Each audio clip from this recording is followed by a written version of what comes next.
I never imagined that one careless remark would leave me standing alone on a weathered porch in the Tennessee countryside, watching the sun bleed gold across the horizon, forced to face a truth I'd been running from for years.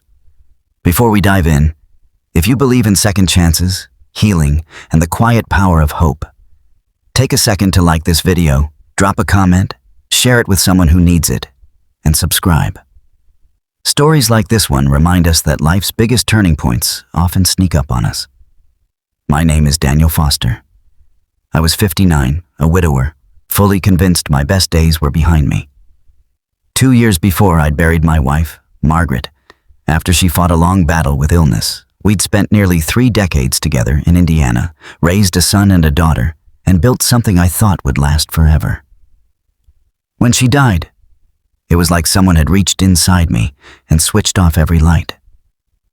My kids begged me to start living again. Friends kept pushing me toward new people, new experiences. But grief is sneaky. It makes a home in the silence, in the empty side of the bed, and it convinces you that staying numb is safer than daring to hope.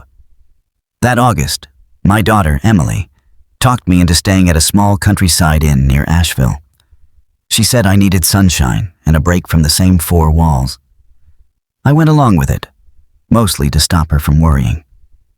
The inn belonged to a woman named Claire Bennett, 44 years old, kind-eyed, tireless, with a laugh that made strangers feel like old friends.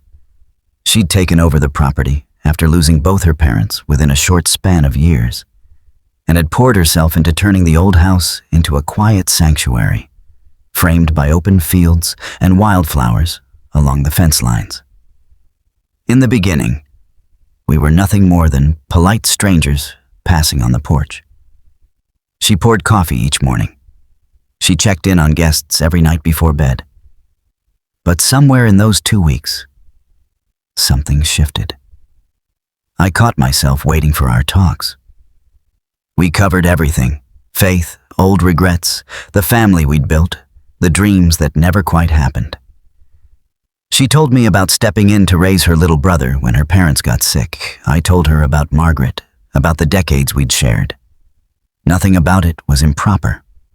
Just 2 people who'd both been through the fire, recognizing something familiar in each other.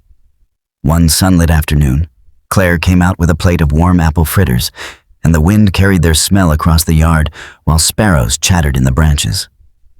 She laughed at some offhand comment I'd made, and in that instant, the light caught her face in a way that stopped me for a second.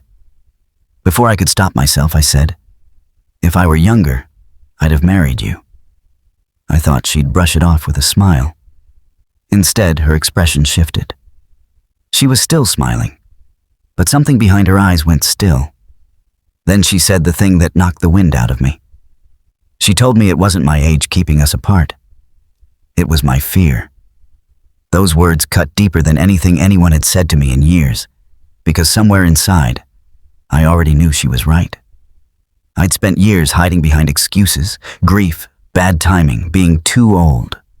But underneath all of it was one plain, ugly truth. I was scared. Scared to fall for someone again. Scared to lose someone all over again. Scared that letting myself move forward meant betraying Margaret's memory. That night I walked for what felt like hours down a back road, Claire's words looping in my head. The sky went dark, the crickets started up, and my mind refused to settle. For the first time since Margaret died, I let myself admit something I'd been avoiding. I wasn't keeping her memory alive by staying shut down. I was just hiding behind it. For the next several days, I kept my distance from Claire, not out of anger, but because she'd cracked open something I wasn't ready to look at directly.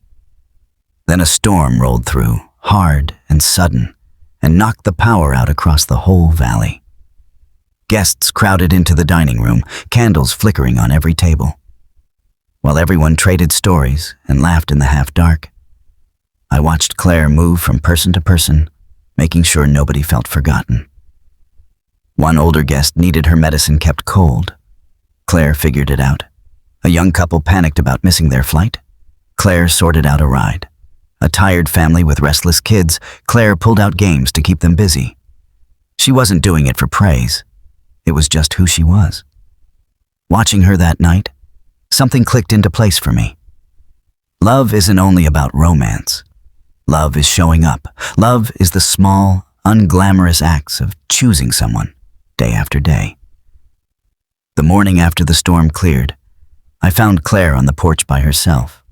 The fields still glistening with rain, sunlight scattering across the wet grass.